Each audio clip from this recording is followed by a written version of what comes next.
वंदना।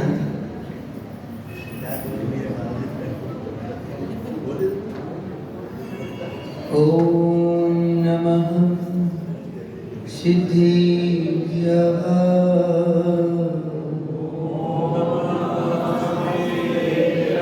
नमो हरिहन्ताणं, नमो सिद्धाणं, नमो आयियाणं,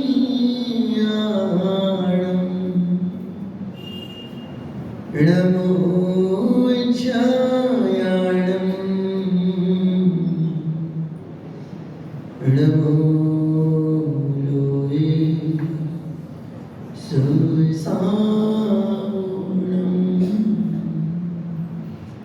ईशुराशुरमणसिन्धुबन्दिरं धोदिघादिकं ममलं प्रणमामि वड्डिमाणं तीर्थं धम्मस्य तारं, तीर्थं धम्मस्य तारं। पंच परमेष्टि भगवान की, 24 तीर्थंकर भगवान की, देवादिक 1008 श्री ऋषभदेव स्वामी की, सुमत नाम भगवान की, श्री शेषनाथ भगवान की, निर्वाण कल्याण महामहोत्सव की, निःशुल्क नाम भगवान की, अंतिम तीर्थेश प्रभु महावीर स्वामी की, 700 महा अकंपनाचार्य 700 महामुनिराजों की, विष्णु कुमार महामुनिराज की, परम पूज्य मुनि कुंज राजा दिसागर जी महाराज की, महावीर कीर्ति जी महामुनिराज की, परम पूज्य वात्सलनाथ विमल सागर जी महाराज की, परम पूज्य युग श्रेष्ठ तपस्वी सम्राट आश्रम सरमती सागर जी महाराज की, परम पूज्य वर्तमान के वर्तमान सुनील सागर जी महाराज की, 3 कम 9 करोड़ महामुनिराजों की, द्वादशांग जिनवाणी बोलिए परम पूज्य मुनि 108 श्री शुभम सागर जी सत्संग महाराज की जय। कारा गुरुदेव का जय। जय हरिका 105 श्री कमलेश श्रीमती माता जी की जय। समय छुपाए कितने समय तक बोल रहे हैं? आज छुट्टी है नहीं, फिर भी 12 बज जाएंगे इसलिए कम बोल रहे हैं।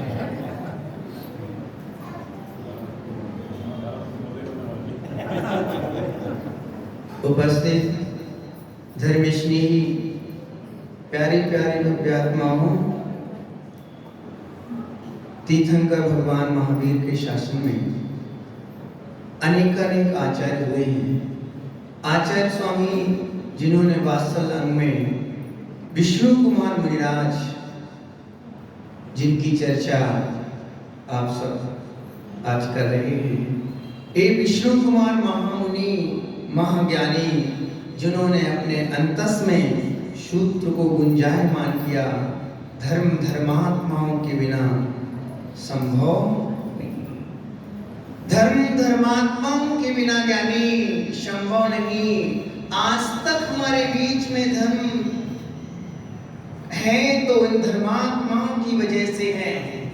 हमारा कर्तव्य बनता है कि धर्म धर्मात्माओं में पाया जाता है, धर्मात्माओं की रक्षा करना हमारा सर्वप्रथम कर्तव्य है।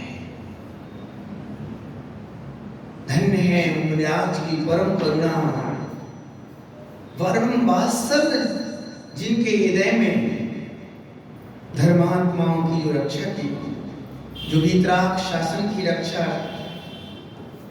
करने वाले, धन्य है वो जीव ज्ञानी जो धर्मात्मा की रक्षा ना कर पाए, वो जिन शासन की क्या रक्षा कर पाएगा। धर्मात्माओं को देख करके जो परिणाम में मलिनता लाते हैं, वो क्या जिन शासन की रक्षा कर पाएंगे। अकलंक और निकलंक हमारे इतिहास में आता है। अकलंक और निकलंक ने अपने जिन धर्म की रक्षा के लिए, निकलंक ने अपने अपने प्राणों को गंवा दिया। धर्म की रक्षा तभी संभव है जब मानवता और जब धर्म अंतस में प्रवेश कर जाएंगे। जिनके हृदय में यानी आर्जव धर्म उठ चुका होता है, वो धर्म की रक्षा के परिणाम नहीं कर सकते हैं। मानव धर्म जिनके जीवन में नहीं होगा, वो कहां रक्षा कर पाएंगे? ज्ञानियों, ये बहुत बड़ा उत्तरदायित्व है। यदि हम घर में मुखिया हैं, समाज में हैं और हमें किसी ने रक्षा सूत्र बांधा है और हम मानो यानी जन्म लिया है, तो हमारा कर्तव्य है प्राणी मात्र की रक्षा करना, प्राणी मात्र के स्वाभिमान की रक्षा करना, प्राणी मात्र के आत्मधर्म की रक्षा करना। आज हम सौभाग्यशाली हैं कि आज हमारे हाथ में ऐसा पावन धर्म, ऐसा अहिंसा में और मित्रता से परिपूर्ण वस्तु स्वतंत्र का बोध कराने वाला शासन आज तक है। इन महापुरुषों के पुरुषार्थ का फल है, उनने इस धर्म को संभाल के रखा। आज हम जगह जगह जाते हैं, अनेक अनेक देशों में, प्रांतों में जाते हैं। जिन नगरी में वितराग धर्म के उपासक हैं, वहाँ रुकने का, रहने का भाव हो जाता है। और जिन नगरियों में धर्म शून्य हो चुके हैं लोग, जहाँ हिंसा का वातावरण फैल चुका है, यानी जीवों को यूं ही प्राणांत कर देते हैं, नष्ट कर देते हैं। विवेक से ही जहाँ है, चारित्र से ही लोग जहाँ बस रहे हैं, वहाँ रहने का मन करता ही नहीं। ऐसा लगता है कि एरिया उजड़ चुका है, धर्म से शून्य यानी वह एरिया उजड़ गया है। सौभाग्य है ज्ञानियों, ऐसे हरा भरा वन, भारत देश जैसा देश मिला, जहाँ तीर्थंकर भगवंतों का इस भूमि पर विचरण हुआ। तीर्थंकर भगवंतों ने इस वसुंधरा पर जन्म लिया और निर्वाण श्री को उपलब्ध किया। ज्ञानियों, बड़ी उपलब्धि है। वह धर्म के रूप में ऐसा तो आज के वात्सल्य धर्म, जिनके हृदय में वात्सल्य नहीं, वह ऐसा तो हो सकता है जैसे वस्त्रालय में आपने देखे होंगे, जहाँ बड़े बड़े मॉल होते हैं, बढ़िया सुंदर आभूषणों को पहना करके, कपड़ों को पहना करके वहाँ उन पुतलों को रख दिया जाता है। जिनके जीवन में वात्सल्य नहीं है, जिनके जीवन में चेतन वात्सल्य नहीं है, वो प्राण विहीन पुतलों के समान जरूर हैं। जिनके जीवन में चेतना नहीं है, बड़े खुश और सुंदर जरूर दिखते हैं वो, पर वो जीव चेतना से विहीन होते हैं। यदि अपने जीवन में भी मैं मनुष्य हूँ, अपने जीवन में भी यदि वात्सल्य नहीं है, तो समझना हमारा जीवन कोई काम का जीवन नहीं। इन हाथों से यदि हमने दान नहीं किया, तो ये हाथ नहीं, यानी ये सिर्फ सूखे वृक्ष के सूखी टहनियों के समान हैं और कुछ भी नहीं है। इन हाथों की शोभा तो यानी दान से ही है। आम हमारा जीवन है और जीवन में यदि वात्सल्य नहीं, तो जीवन शून्य है। ऐसा जीवन जी लिया तो क्या जी लिया? वात्सल्य के अभाव में जीवन नहीं। और वो धर्मात्मा को देख करके यदि हमारे अंदर में धर्म भाव नहीं हुए, तो विचार करो वो धर्म कैसे होगा। अनेक चेहरे आप भी देखते होंगे, बहुत सुंदर दिखते हैं, पर चेतन विहीन होते हैं। इसी प्रकार जिस धर्मात्मा के अंदर वात्सल्य की गंध ना हो, मानव धर्म ना हो, आर्जव धर्म ना हो, ज्ञानियों समझ लेना, उसी प्रकार समझना पुतले के समान है। कई लोग होते हैं, कई स्वाध्याय में ही कल विषय आया था कि वो जीव गीदड़ की टोली के समान है। घर में भोजन पड़ा है और गीदड़ कैसे पड़ते हैं, टूटते हैं एक चीज पर, वो गंदी चीज पर, वो टोली के समान है। जिस घर में मुनिराज का आहार नहीं होता है वह घर शमशान के समान है। और गीदड़ लोग होते हैं बहुत सारे, जैसे घर में जो अपना अपना पेट भरना चाहते हैं और त्यागी वृत्तियों का आदर जिनके घर में नहीं होता है, वो गिद्धों की टोली के समान है। ये मैं नहीं कह रहा हूँ, एक आचार्य भगवंतों को एक ये पीड़ा में उनका कहना है कि शमशान के समान वो घर है। कहानी बहुत बड़ी है, आप लोग यदि सुनोगे तो सुनाऊंगा। देखो भाई, नंतर हम सार रूप में संक्षिप्त में ओम नमः करके कल सुनाऊंगा। फिर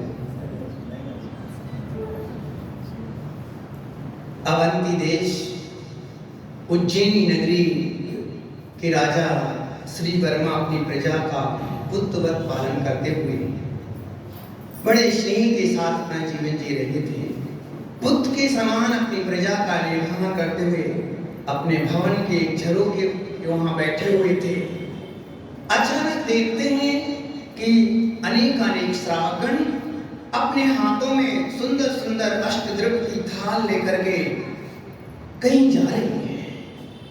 कोई यात्रा का समय नहीं है और ये श्रावकगण किस समय जा रहे हैं? उत्सव का भी समय नहीं है, अभी कोई पर्व का दिन नहीं है, कहां जा रहे हैं? मंत्री कहता है, महाराज, जिनके यहाँ भीतरा तपोधन के चरण पड़ जाएं वह भूमि स्वयं तीर्थ हो जाया करती है। जे गुरु चरण जहां पड़े जग में तीर्थ। धन्य है मुनिराज के चरण, ज्ञानी एक तीर्थ तो ज्ञानी लोग बनाते हैं। रत्नात्रयधारी जिन घरों में पहुंच जाया करते हैं, जो भेदा भेद रत्नात्रय की भावना में रहते हैं, निरंतर स्वरूप की आराधना में डूबे होते हैं, ऐसे मुनिराज ज्ञानी जिन घरों में पहुंच जाते हैं, जिस भूमि पर पैर रखते हैं, जहां तप करते हैं, वह भूमि तीर्थ के रूप में परिवर्तित हो जाती है। ज्ञानियों, वो स्वामी भी वो भूमि तीर्थ हो जाती है। भगवंतों ने तीर्थ नहीं बनाए, उनके कल्याण जहां हुए वह भूमि अपने आप में तीर्थ बन गई। ज्ञानियों, उज्जैन एक महातीर्थ है। जिस भूमि पर 700 मुनियों के चरण पड़े, वो महायोगीश्वर भद्रबाहु स्वामी आए हुए, अभय घोष और अकम सुकुमार तीर्थंकर भगवान वर्धमान स्वामी जैसे योगियों की साधना स्थली यानी महातीर्थ उज्जैन।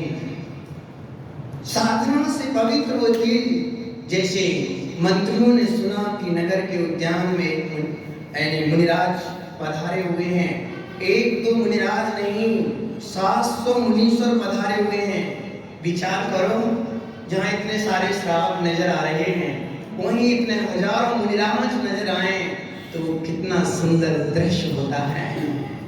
सबकी एक ही रुचि आत्मोपलब्धि की प्राप्ति का जिनका लक्ष्य हो, आत्म शुद्धि से जो निरंतर भरे हों, ऐसे 700 मुनिराज पधारे हुए तो कैसा अलौकिक वो दृश्य होगा। ज्ञानियों, चारों ओर जब देखा जाता है तो पिछी कमंडल ही नजर आया। वीतराग तपोधन धरती के देवता योगीश्वर वो ध्यान में बैठे। यह पर्व महापर्व है। होली, दशहरा, दिवाली यानी जीवन में एक बार आते हैं। होली, दशहरा, दिवाली, चेतन एक बार आते हैं, लेकिन जिस घर में निर्गंथों के चरण पड़ गए उस घर में हर दिन तीर्थ बन जाते, त्योहार हुआ करते हैं, वो त्योहार में बदल जाते हैं। अब बोलो भाई, आपकी नगरी में एक त्योहार, एक दिन का त्योहार है कि कितने दिन का है? जब जब मुनिराज हमारे नगर में, मैं तो आपके यहाँ को महावीर जयंती के पहले से आया, तब से देख रहा हूँ कि बाहुबली कॉलोनी में कोई ना कोई मुनिराज, जब आए तो मुनिराज ही थे। यानी इसका मतलब आपका ये 12 महीना त्योहारमय जीवन कहीं ना कहीं तो पुण्य का संचय तीव्र हुआ है। बोधय में ऐसा फलीभूत हुआ, आप कुछ गांव, छोटे छोटे गांव के लोग बाहुबली में आके बस गए, कोई दूर, बहुत दूर जाके बस गए, पर जिन बाहुबली में बसे वो सौभाग्यशाली हैं। एक व्यक्ति आहार करा के आ रहे थे, महाराज बाहुबली बांसवाड़ा के बाहुबली कॉलोनी का कौन इतना फलीभूत हो रहा है कि सब संपन्न जीव हो गए, सब आनंदमय हो गए, यानी सब प्रकार से संपन्न था। एक कहीं ना कहीं प्रशस्त भाव का ही फल है। वो परिणाम की निर्मलता कहीं और किसी के चरणों में नहीं करना। जिन भगवान गुरु भगवंतों की रत्नात्रय धर्मात्माओं की आराधना करके हम वह पुण्य संचय कर लेते हैं। एक नन्हा सा बालक मुस्कुराता है तो उसको सुबह के भोजन नहीं मिला, और वह लेकिन महाराज के आहार के बाद और ज्यादा मुस्कुराता है। आहा, धन्य है महाराज। सम्राट श्री वर्मा कहते हैं, कुछ भी हो मंत्रियों, हमें मुनि संघ की वंदना के लिए चलना है, पर क्या करें? गुलाब का फूल कितना सुंदर होता है, लेकिन उसके नीचे एक न एक कांटे जरूर होते हैं। पुष्प खिला हुआ है, यानी सम्राट तो धर्मात्मा और मंत्री उतने ही कांटों का जीवन। यानी मंत्री कांटे जैसे हैं, सम्राट तो गुलाब के फूल के समान प्रसन्न हो गया, पर मंत्री जो कांटे के समान, वह कहता है महाराज वे मुनिराज स्नान नहीं करते हैं, उनकी वंदना करना। मंत्रियों ने इस प्रकार की बातें करी। मंत्रियों से बोले राजन कि मंत्रियों, आपको नहीं जाना है तो मत जाइए, लेकिन मैं वितराग योगियों के बारे में अशुभ भाषण नहीं सुन सकूंगा। धन्य है वो जीव जो वितराग धर्म के प्रति विपरीत कोई बोलता है तो सुनना पसंद नहीं करते। क्या आपको संसार से भय नहीं? आप निंदा करने के पहले सोच लो कि हम किनकी निंदा करने जा रहे हैं। एक पवित्र जीवन जो जिया करते हैं, पवित्र जीवन जिनका है, जो अहिंसा के अवतार हैं, हम उनकी निंदा कर रहे हैं। हमारा बहुत बड़ा ह्रास या हमारी हानि होगी। सम्राट यथा यानी मोहनी कर्म की स्थिति पता नहीं आपको, 70 कोड़ा कोड़ी सागर तक चारित्र मोहनी, यदि जो दर्शन मोहनी इनकी कर्मों की स्थितियां संसार में आपको भ्रमण करने के लिए भाव हैं। सम्राट मंत्रियों से कह रहे हैं कि वितराग धर्म के बारे में अशुभ चिंतन यदि तुम्हारा है तो समझ लेना, विशाल संसार सागर में तुम्हें मुक्ति मिल नहीं पाएगी। यानी चैतन्य, किसी के बारे में तुम सोच पाओ तो सोचो, पर अशुभ कभी मत सोच लेना। हम बैठे हुए होते हैं, यूं ही बैठे ठाने की अशुभ विचार बना लेते हैं। हमें किसी का कुछ हम कर नहीं पाएंगे, किसी का कुछ बदल नहीं पाएंगे। हर एक तरफ का परिणाम स्वतंत्र है, पर हम खोटी भावना के बल से, खोटे परिणाम करके अपनी नरक गति का बंधन जरूर कर लेते हैं। जितने जीव जाने नरक में बिलख रहे हैं, जितने जीव चेतन त्रेंचों की पर्याय में बिलख रहे हैं, उनके कर्मों के बारे में सोचो तो पता पड़ेगा कि इनने कहीं ना कहीं सत्य धर्म की बुराई की थी, परिणामों में अशुभ सोचा था। अशुभ का फल नरक की वेदना है। यानी सम्राट कहता है, अहो मंत्रियों, आपके अंदर विवेक नाम की कोई वस्तु ही नहीं, बिल्कुल ही नहीं। वे निर्गंथ हैं, वे धर्म से संयुक्त हैं, वे धर्म की संयुक्त हैं। पानी की बूंद भी एक सावधानी से प्रयोग करते हैं तो कितने विवेक के साथ जीवन जीते हैं, आप उनको मलिन कह रहे हो, आपको ये शोभा नहीं देता है। आपकी जिह्वा में सूल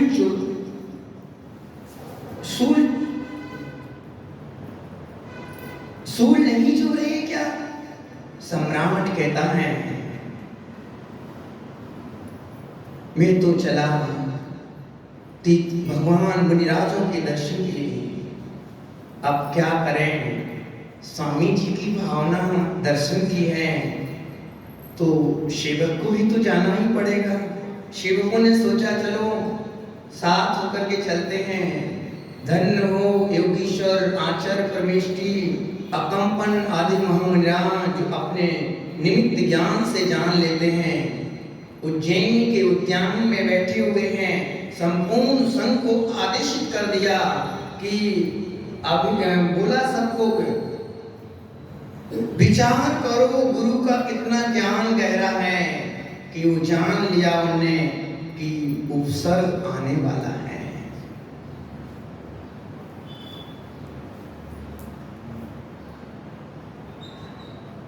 आचार्यों के गुणों में एक गुण है कि दूरदर्शिता नाम का एक गुण, कि वो जान लेते हैं, दूरदर्शिता पहचान जाते हैं आगे क्या घटने वाला है, क्या स्थिति बनने वाली है। शंखो आचार्य महाराज ने आदेशित कर दिया कि सम्राट यहाँ आने वाला है, और गुरु को तो धन्य कहना है, लेकिन सबसे ज्यादा शिष्यों को धन्य कह रहे हैं कि जैसे एक सूत्र में गुरु की आज्ञा का पालन किया, जैसे अकंपन में राजा ने मुनिराज जो अकंपनाचार्य आचार्य भगवान उनके एक आदेश से ही सारे शिष्य एक सूत्र में आज्ञा को स्वीकार करते हैं और मौन ले लिया। सभी योगियों की दृष्टि नाशाक हुई और मौन साधना में लीन हो गए। सम्राट उद्यान के नजदीक पहुंचता है। कितनी विनय थी, जिस दिन नए कपड़े पहन करके हम आते हैं ना, उस दिन आप देखना नमोस्तु करने का अलग तरीका होगा।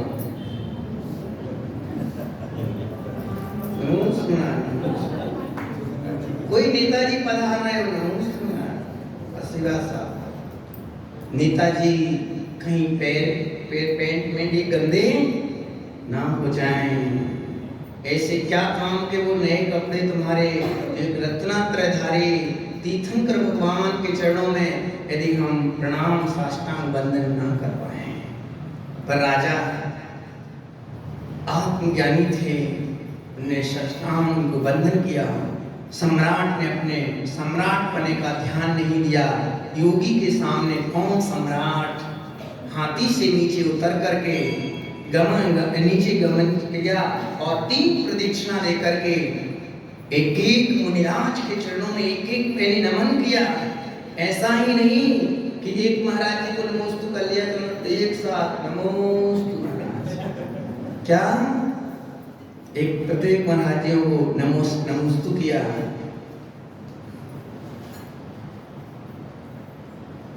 आजकल तो भगवान में ही पक्षपात करने लगे। साधु तो छोड़ो, किसमें करने लगे हैं? ये मेरी बेदी वाले भगवान है, मेरी बड़े बाबा है, छोटे बाबा। अरे भगवान तो भगवान होते हैं ना, छोटे व बड़े क्या होते हैं? भगवान जिनेंद्र होते हैं, प्रभु जिनेश्वर हैं ज्ञानी। गुणग्राही श्री वर्मा कहता है धन्य हो राजा, रंग के प्रति कोई भी भेदभाव नहीं। विचित्र ही योगी हैं, अपनी अंतरंग साधना में लीन है, धन्य है। आंख उठा करके भी नहीं देख रहे हैं, क्या करूं?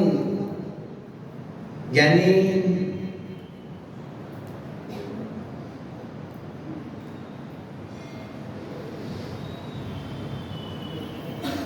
जिनके हृदय में समर्पण है, वो गुणों के प्रति आकर्षित हो ही जाते हैं, और जिनके हृदय में गुण नहीं है वो उन गुरुओं के प्रति सद्भाव नहीं रख पा रहे हैं।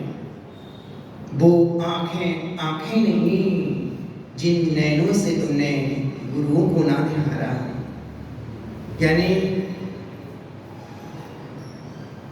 राजन मंत्रियों ने राजा से कहा कि हमने कहा था ना आपको, पहले ही कह रखा था आपसे कि उन अभागे करें क्या, उनको तो कुछ आता ही नहीं बोलना, उनने कुछ सीखा ही नहीं, आप उनके लिए बता रहे। हमने पहले कहा था उनकी बुद्धि की न्यूनता है, वो अपना छिपाने के लिए, अपने अज्ञानता को छिपाने के लिए देखो मौन बैठ गए हैं, वो अब कुछ भी नहीं बोल रहे।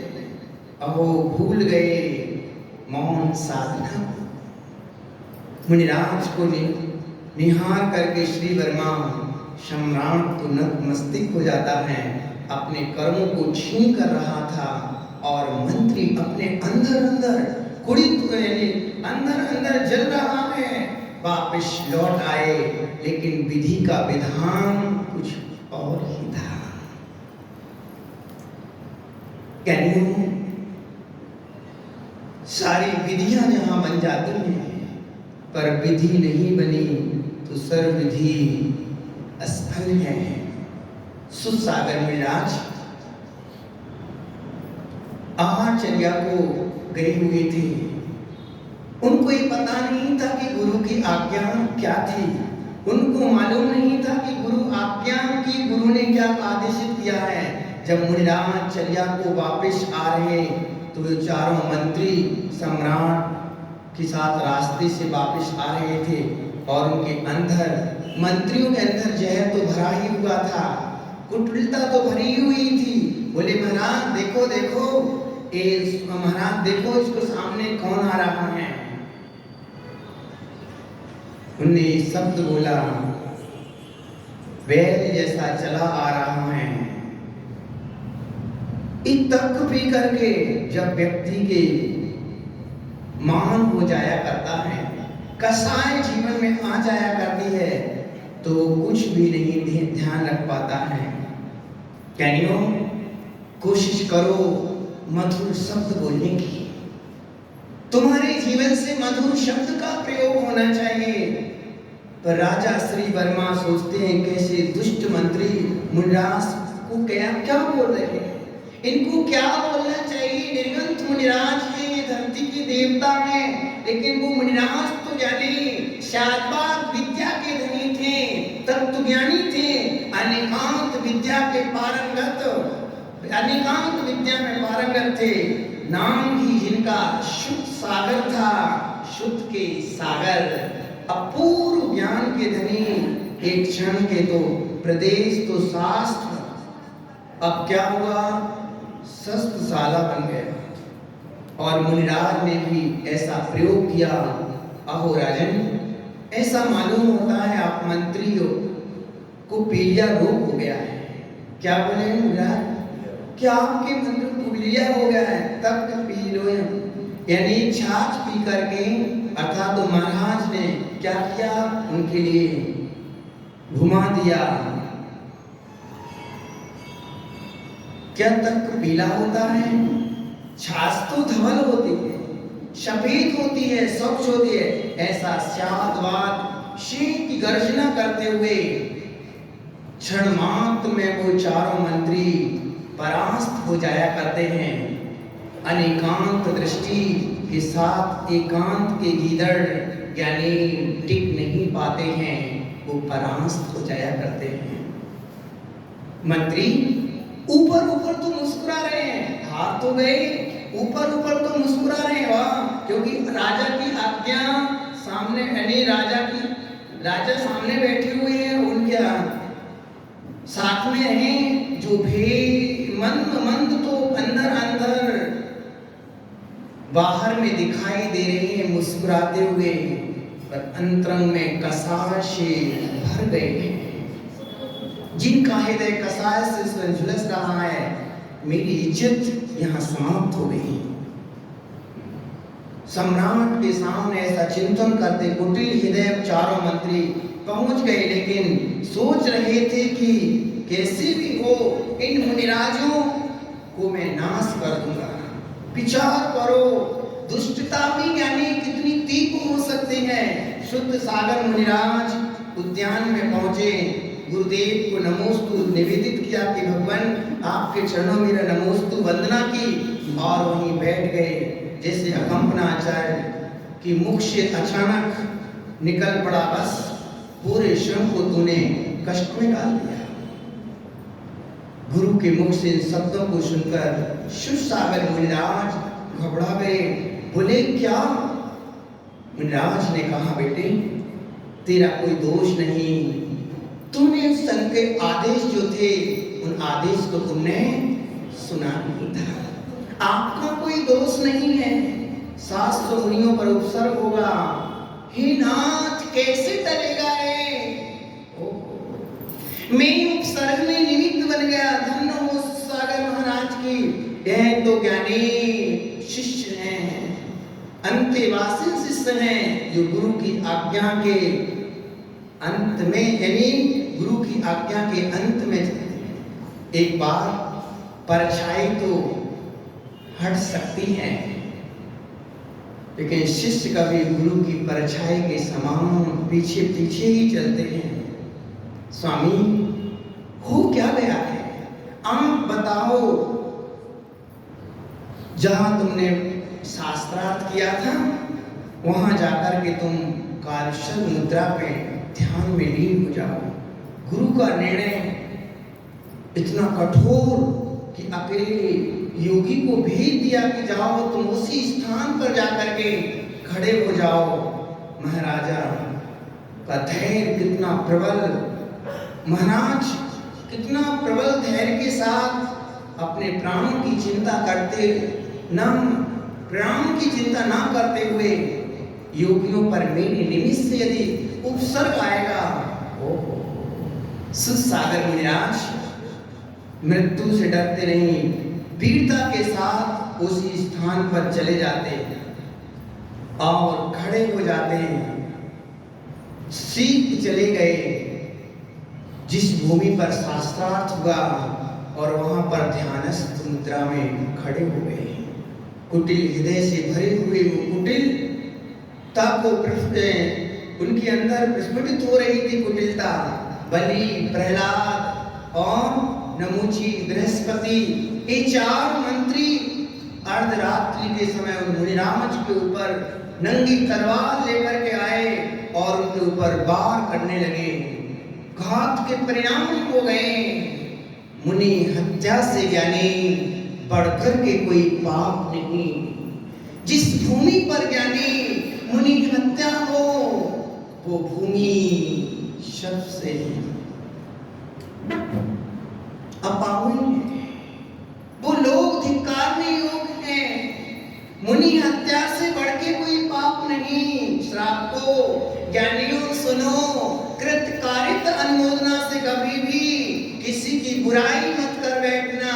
कई बार होता है हम अहंकार में आ जाते हैं, कोई हमें उपलब्धि हो गई तो मुनिराजों की बुराई करने पर उतर आते हैं।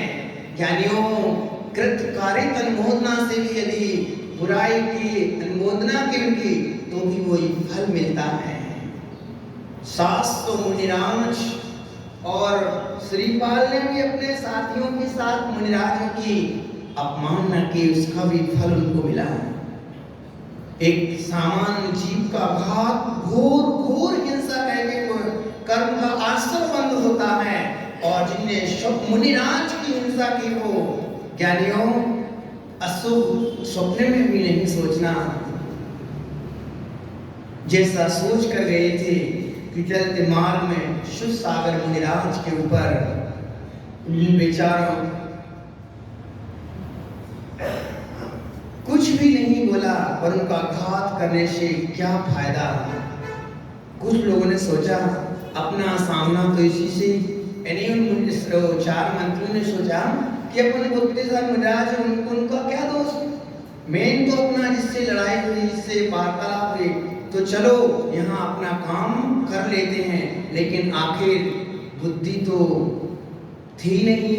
तलवार उठाने की, तलवार उठाई और जैसे तलवार उठाते ही उनके हृदय भय से कांपने लगे। बोले अब विचार करो, पहले मारेगा कौन? चारों के हाथ में एक एक तलवार। अब विचार कर रहे हैं कि पहले कौन तलवार मारेगा। एक दिगंबर मुनिराज को के कौन घात करेगा? भैया एक इसकी ओर देखे, एक दूसरे की ओर देखे। जहां धैर्य तपस्या के सामने नंगी तलवार खड़ी थी, पहले कौन वार करे?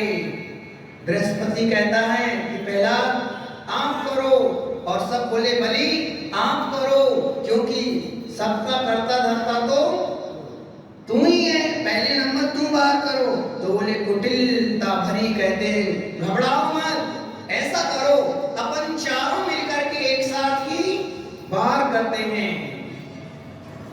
जैसे ही सबने एक साथ मिलकर के वार किया, मुनिराज के क्षेत्र में रहने वाला कोई यक्ष देव आ गया।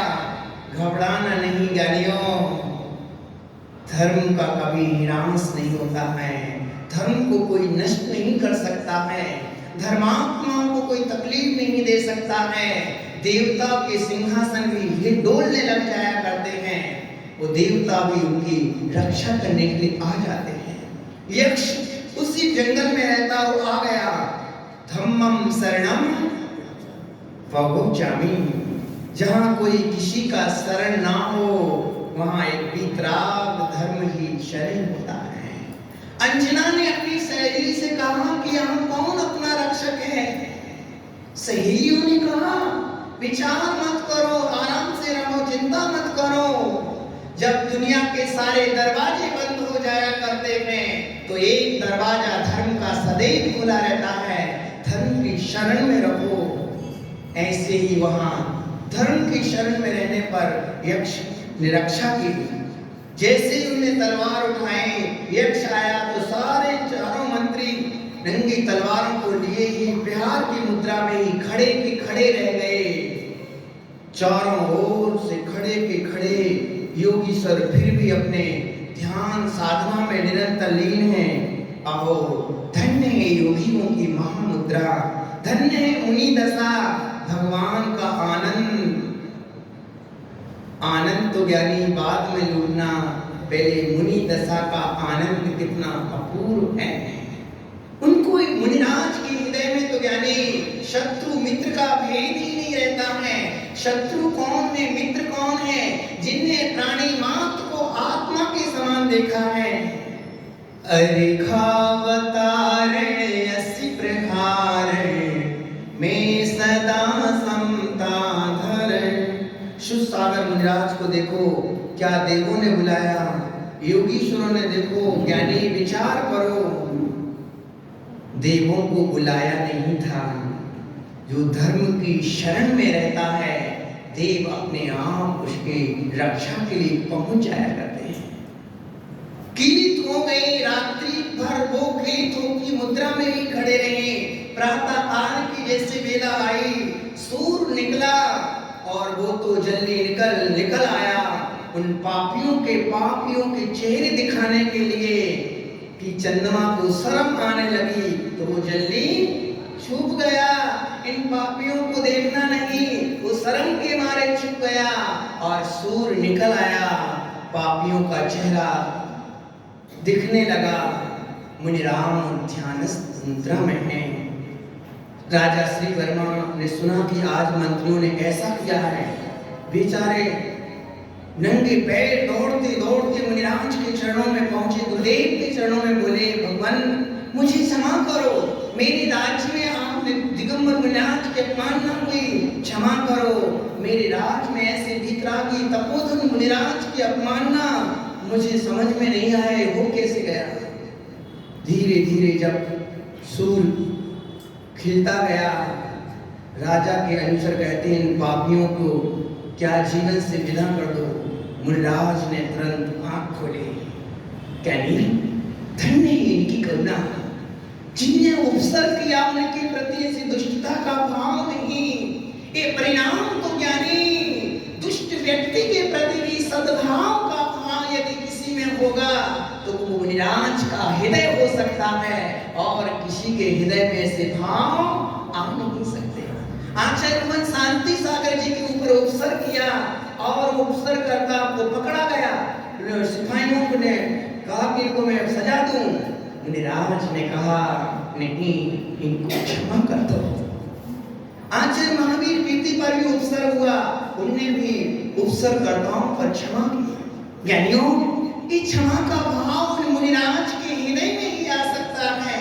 उन क्षमा का परिणाम रत्नात्रयधारी के मन में ही आ सकता है जो प्राणी मात्र के लिए क्षमा का भाव रखते हैं। ज्ञानियों,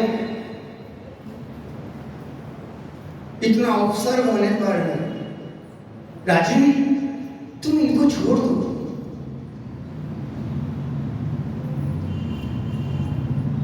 इनको क्षमा कर दो। राजा ने कहा नहीं, इनका दंड तो मृत्यु दंड के समान कोई दंड ही नहीं, इनको सुधरने का मौका दीजिए। देखो, विचार करो, सुधरने का अवसर ये चले जाएंगे, ऊपर तो इनको सुधारेगा कौन? ये तो दुष्ट हैं ही, पर ये सुधरेंगे कैसे?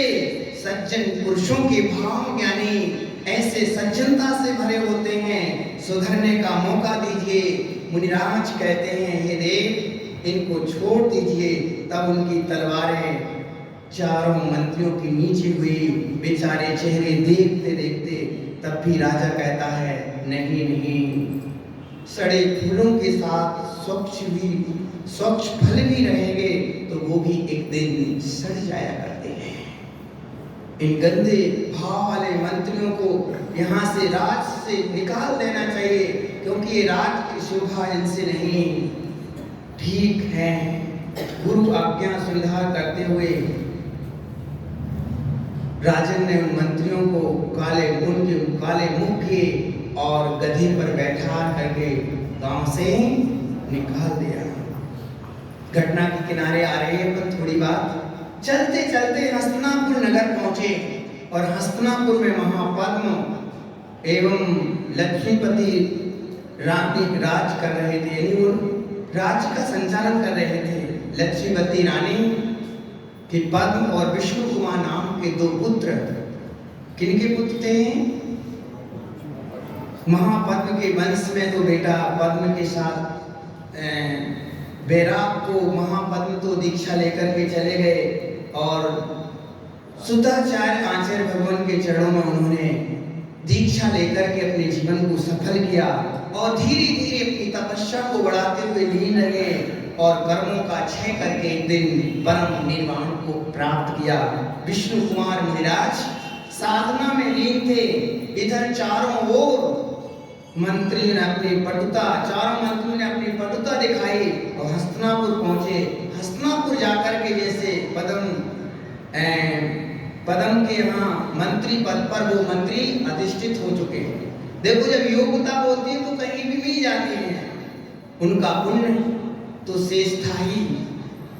कुंभपुर का राजा सेहवल पद्म की आज्ञा को नहीं मानता था। सेहवल राजा आज्ञा को नहीं मानता, क्या किया उसने? पद्म के उदास चेहरे को देख करके मंत्रियों ने कहा, बलि मंत्री कहता है कि स्वामी, आपके चेहरे पर ही उदासता क्यों नजर आ रही है? बोले, कुछ नहीं, संसार में अपमान से बड़ा कोई दुख नहीं। तो सोच ही रहे थे पद्म कि सेहवल मेरी बात को नहीं मानता है। बलि कहता है, स्वामी, आपकी आज्ञा को नहीं मानता है। सेहवल क्या, मैं उसको एक चुटकी में पकड़ के लाता हूँ, अभी लेके आता हूँ। अपनी चतुरता से सेहवल को वो जीत लेता है और जीत करके राजा पद्म के चरणों में उसको नतमस्तक कर देता है। बस यही भूल हो जाती है, बस यही भूल हो जाती है। यहीं से भूल प्रारंभ हुई। खुश हो गया राजा पद्म भूल गया, कितना खुश हो गया कि कह दिया कि विवेकहीन हो करके कि बलि, आपके इससे हम प्रसन्न हैं, आपको जो चाहिए आप वरदान मांग लीजिए। पद्म ने किससे कहा है? बलि से। अकंपनाचार मुनिराज उज्जैन नगरी से जो 700 मुनिराज का संग विशाल संग विहार करते करते हस्तिनापुर नगर में पहुंचा और चारों ओर गुरु भक्ति का माहौल, महापर्व जैसा जहां वातावरण निर्मित था, सबकी चर्चाएं बदल जाती और चर्याएं बदल जाती। चंद्र को देख करके बलि मालूम करता ये कौन है? ये मुनिराज तो वही हैं, सुना था कंपनाचार मुनिराज हैं, वे ही मुनिराज हैं। ये महाराज आज मेरा काम बन जाएगा। कौन सोच रहा है? बलि।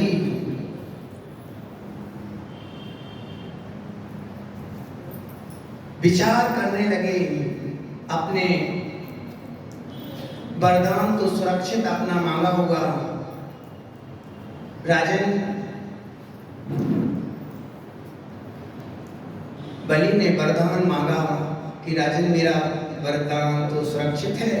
बोले 7 दिन के लिए तुम मुझे अपना राज दे दो। कितने दिन के लिए? 7 दिन के लिए बस। आप 7 दिन अंतःपुर में जाओ, विराजमान रहो वहां आराम से। इस 7 दिन का राज मुझे चाहिए। राजा पद्म तथास्तु करके चल देता है, अंतःपुर में जाकर के वहां बैठ जाता है। बलि ने देखा अब तो मेरा राज चला गया। उस प्रदेश में 700 मुनिराम, यानी राज प्राप्त हो गया। बलि ने सोचा अब तो मैं काम कर लूंगा। उसी प्रदेश में 700 मुनिराम कंपनाचार्य महाराज आ गए, पधार चुके थे। उन मुनिराजों के चारों ओर बाढ़ लगा करके घेर लिया और बुद्धि, बलि, इनकी खुशियां बढ़ गई। उन सब ने आहुति देना प्रारंभ किए। ध्यान से सुनो, योगी महाराज, योगी 700 मुनिराज ध्यान में बैठे हुए हैं और चारों ओर से घेर लिया गया। मुनिराज ने तो, सभी मुनिराजों ने चारों प्रकार के आहार जल का त्याग कर दिया। विचार करो ज्ञानी, वो हस्तिनापुर की नगरी, 500 मुनिराज पर उत्सर्ग, जैसे जैसे अब चारों ओर घेर करके अग्नि लगा दी गई, वहां यज्ञ करने लगे, ऊपर बाधाएं उपस्थित होने लगी, दुर्गंधमयी धुआं आने लगा, कंठ रुदने लगे, हाय हाय मचने लगी, सांस लेना उन मुनिराजों को दुष्कर पड़ गया। लेकिन अकंपनाचार मुनि का संग किंचित भी इस उपसर्ग की स्थिति से बिल्कुल रंच मात्र विचलित नहीं हुए। यह था जीवन समय सार। यही समय सार है ज्ञानी, जो अपने स्वरूप में लीन है। हस्तिनापुर में 7 दिन तक चूल्हा नहीं जला। जहां मुनिराजों को ऐसे दिन देखना पड़े हों, वहां के श्रावक भोजन कैसे कर सकेंगे? 7 दिन तक भोजन नहीं किया और बच्चे बड़े त्राहिमाम करने लगे। बूढ़े बच्चे सभी लोग छोटे बड़े मिलकर के एक दिन मुनि लौट रहे थे मुनिराज, उनको कोई जीव दिख गया तो वापिस लौट आए। मिथिला नगर में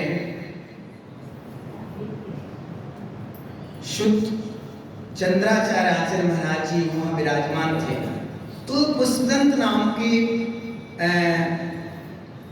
कोई क्षुल्लक जी बैठे हुए थे। अर्धरात्रि के समय आकाश में नक्षत्र को कंपायमान देख करके उनके मुख से निकल पड़ा, ये शब्द निकला, श्रवण नक्षत्र टूटता हुआ देखा। क्षुल्लक जी कहते हैं, नाथ आपके मुख से शब्द क्यों? रात्रि में तो मुनिराज कौन, फिर आप ये उच्चारण कैसे? बोले क्षुल्लक, मुनि विष्णु कुमार साधनारत हैं, जिन्हें आज विद्या रिद्धि है, उनको प्रकट हुई है, वे इस उपसर्ग को ही दूर कर सकते हैं और कोई सामर्थ्य नहीं रखता है। जाओ मालूम करो। विष्णु कुमार मुनिराज के चरणों में गए। क्षुल्लक जी कहते नमोस्तु भगवान, नमोस्तु। मुनिराज कहते हैं क्या बात है बेटे?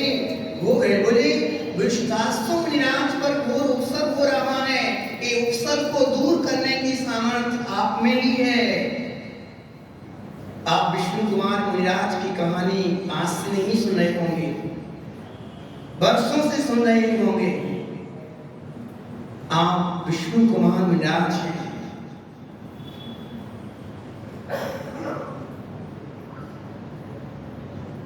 विष्णु कुमार मुनिराज से क्षुल्लक जी से कहा कि आपके गुरुराज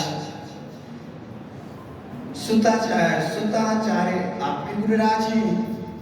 बोले हाँ, हमारे गुरु हैं। विष्णु कुमार मुनि तो पहले पद्म राजा के यहाँ गए और उनको डांटा कि मेरे वंश में शांतिनाथ, कुंथनाथ, अरयनाथ 3 पद के धारी तीर्थंकर हुए हैं। मेरे पिता ने निर्वाण को प्राप्त किया है, उस कुल में तुम जन्मा और आज तुम क्या कर रहा है? पहले तो पदम को डांटा कि तुमने क्या किया है, आपको चूड़ी पहन के बैठ जाना चाहिए। अरे आपकी नगरी में मुनिराज पर उपसर्ग हो रहा है, आप देख रहे हो। वीतराग मुनियों पर एक घृणा में उपसर्ग चल रहा हो और पद्म राजा अब क्या करे, हाथ जोड़ करके कहता है, बार बार क्षमा मांगता है, भगवान मुझे क्षमा करो, स्वामी वचन आप में दे चुका। पद्म कहता है कि भगवान मैं वचन दे चुका हूँ। पूछा किस बात का वचन? मुनि थे, गजब की बात। कैलाश पर्वत को हिलाने की सामर्थ्य किसमें थी? रावण में। मुनिराज विष्णु कुमार क्या करते हैं? बावन का रूप बनाते हैं, ब्राह्मण का रूप, और वो भेष धारण करके वेदों पाठ आदि उच्चारण करते हुए और क्या बोलते हैं, चोटी को लगाकर, यानी पूरा ब्राह्मण का रूप धारण करते हैं और यज्ञ में पहुंच गए। ऋषाएं वो वेदों के मंत्र उच्चारण करते हुए यज्ञ में जैसे पहुंचे तो लोगों ने समझा ब्राह्मण जी आए हैं, अब तो अपना यज्ञ और सफल हो जाएगा। बढ़िया लंबा यज्ञ को पीठ धारण कर लिया, लंबी बहुत बड़ी चोटी और बढ़िया सुंदर सा तिलक, और हाथ में एक छड़ी लेकर के वेद का उच्चारण करते हुए उनके पास पहुंचे जहां बलि आदि राजा यज्ञ कर रहे थे। जैसे देखा कि 52 अंगुल का ब्राह्मण यहाँ पर आया है तो खड़े हो गए, सम्मान के लिए खड़े हो गए। पधारिए पधारिए। विष्णु कुमार बोले, यजमान दूधो फलो आशीर्वाद दिया कि आप बहुत आनंद में रहो, फूलो फलो जियो, खुशी से रहो, आज तो मेरा यज्ञ सफल हो गया। फिर आप पधारे, मेरा और सौभाग्य। बोली आपको क्या चाहिए, क्या दोगे? विनम्रता से बोले, बलिराज आज किमिच्छितान के लिए तैयार है बलि, कि आप जो चाहो मुंह मांगा आपको दिया जाएगा, घोषणा करते हैं। पुरोहित ने कहा, मुझे मुंह मांगा नहीं चाहिए, आपको जो चाहिए वो ले लो। बस भगवान, मैं तो प्रभु का भजन करता हूँ, प्रभु के गुणगान गाता हूँ, एक छोटी सी मेरी कुटिया है उसमें रहता हूँ, वेद पाठ करता हूँ, आनंद से रहता हूँ, बस मुझे कुछ नहीं चाहिए। एक बस इतना कर दो, 3 गज की भूमि मुझे दे दो। कितनी? 3 गज की भूमि दे दो, 3 पग भूमि, बस मुझे कुछ नहीं चाहिए। आपको देना है तो दे दीजिए। बोले बस आपने इतनी सी मांग रखी? अरे मैं सम्राट के दरबार पर आए हो तो आप जितना चाहो, जितनी दूर तक की दृष्टि डालो, उतनी जमीन तुम्हारे लिए दे दूं। बोले नहीं नहीं नहीं, मैं साधु हूँ, मुझे बस 3 पग की जमीन चाहिए। अरे महाराज ऐसा करो क्या? राजन बोले, जजमान कोई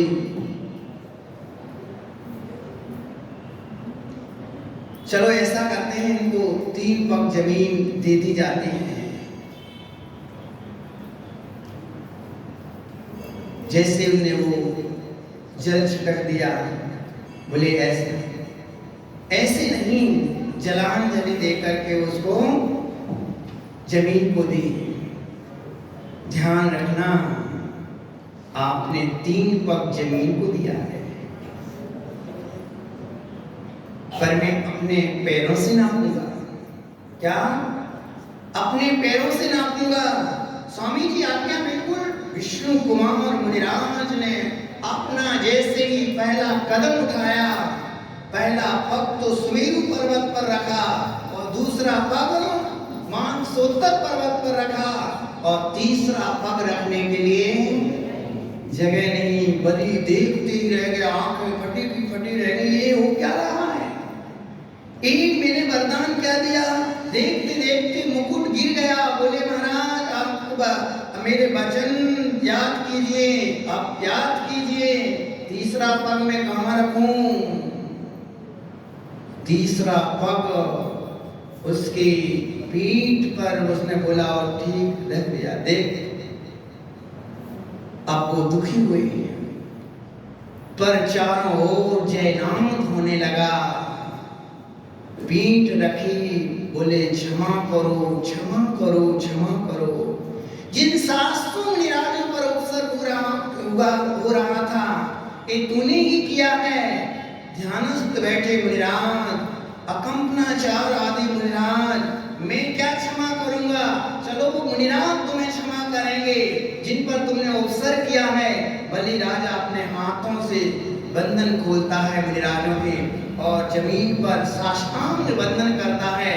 भगवान मुझे क्षमा करो, निवेदन करता है कि भगवान मैंने बड़ा अनर्थ किया है, मैं अज्ञानता में भर करके मैंने से पाप किए हैं। सबकी आंखें उस दृश्य को देखते रह गई, उपसर टल चुका, सबने अपना प्रत्याख्यान छोड़ दिया और जो गलती बलि ने की थी उसने क्षमा मांगी, फिर उसने भी सम्यक को प्राप्त कर लिया। विचार करो, उसी समय इनको नष्ट कर दिया होता तो परे उदार तो जैन शासन के आज्ञा में रहने वाले जीवों के अंदर ही होती है। वे धन्य है क्षमा की मूर्ति। सहेली संभाव के साथ मुनिराज ने उनको आशीर्वाद दिया। विष्णु कुमार मुनि की स्तुति की। अकंपनाचार्य मुनिराज, हे नाथ, सदियों सदियों याद करेंगे इसको, विष्णु कुमार मुनिराज को, जिनने अब मुनिराजों की रक्षा की। हे श्राप को ध्यान से सुनो। मुनिराज ने उन मुनिराजों की रक्षा की। सबके घर में उस दिन अब मुनिराज के गले तो रुंधी गए थे धुएं से, और वो एक प्रकार से दुर्गंधित वातावरण हुआ था। अब मुनिराज के आहार की विधि श्रावक देखो विवेक से करता है। सिमैयों की वो क्या बोलते हैं आहार खीर बनाई, और मुनिराज आज का वो दिन था कि 700 मुनिराज कंपनाचार आदि नगरी में निकले थे। एक खुशियों की लहर दौड़ रही है, खुशियों की लहर आई। आज मुनिराज का उपसर्ग दूर हुआ, सबके चेहरों पर प्रसन्नता आई। आज मैंने बड़ी उपलब्धि की, धन्य है वो विष्णु कुमार ज्ञानी। उसी प्रसन्नता में श्रावक समाज ने आपस में एक दूसरे को धर्म रक्षा का संकल्प सूत्र बांध करके रक्षा का संकल्प किया। आज से वह पर्व रक्षा बंधन के रूप में मनाया जाता है। ये रक्षा सूत्र बांधने से पहले ज्ञानियों अपने अपने कर्तव्यों की रक्षा, अपने धर्म की रक्षा, अपने स्वाभिमान की रक्षा, प्राणी मात्र के हित के प्रति सोचना, ये हमारा क्या कर्तव्य है। पिताजी को भी राखी बांध देना कोई तकलीफ नहीं। हे बेटो सुनो ज्ञानियों, पिता को भी राखी बांध देना। अरे भाई पत्नी को भी बांध सकते हो। जब कहीं पतित होने लगो तो कहना कि हे चेला, मैं सैनिक जैसा पतित होने लगे, हे चेला मैं कभी पतित होने लगूं तो मुझे संभाल लेना। पत्नी को भी बांध देना और पिता को भी बांध देना, कहना कि हे मेरे ताऊ, क्या अपने आपके पहले मैं चला गया। पिता को राखी बांध कहना कि हे बेटा कहीं मैं पहले चला गया तो तुम मेरी समाधि जरूर करा देना। इससे रक्षा सूत्र पिता को भी बांध देना। मेरे सामने यदि अब सामने चला गया तो तुम समाधि की दो शब्द सुनाना। ज्ञानियों तीर्थ रक्षा का भाव, आत्म रक्षा का भाव, ये आज का पर्व बड़ा मंगलमयी पर्व है। हम सबके जीवन में वो रक्षा हो। आज लव कुश का जन्म आज के लोग हाँ, रामचंद्र जी का दीक्षा दिवस और श्रीनाथ भगवान का मोक्ष कल्याण और माता जी का आज यहाँ आना, सारे सहयोग बड़े खुशियों के साथ आए हैं। निश्चित आप सबका जीवन बातें बहुत सारी इसमें हो रहा है, जल्दी कर दिया, तो आपने स्वरूप का बोध करें और अपने कर्तव्यों पर निर्भर करते उन पर अड़िग रहें। मेरे क्या धर्म है, हमारे कर्तव्य क्या है, निमंगल भावना के साथ भगवान श्रीनाथ भगवान